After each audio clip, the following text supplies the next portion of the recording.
පෑන්පෑය අලුත්වන නවතම තොරතුරු දැනගන්න අප සමග රැඳෙන්න.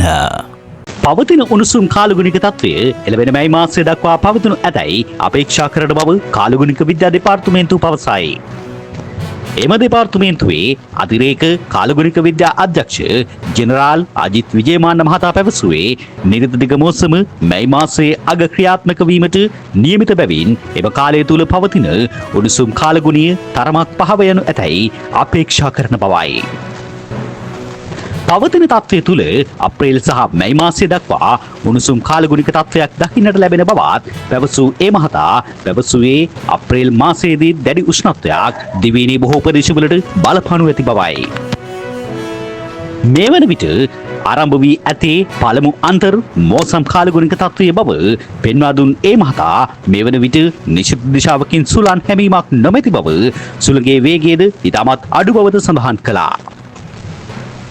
එමෙන්ම මෙම කාලය තුළ සූර්යයා මුදුන්ව පැවතීම සහ වලාකුළු අඩුවීම තුළින් මුහුද සහ ගොඩබිම රත්වීම තුළින් තාප තරංග නිකුත්වීම සිදුවන බවත් එහරහා වායුගෝලීය උෂ්ණත්වය වැඩිවන බව සඳහන් කළා.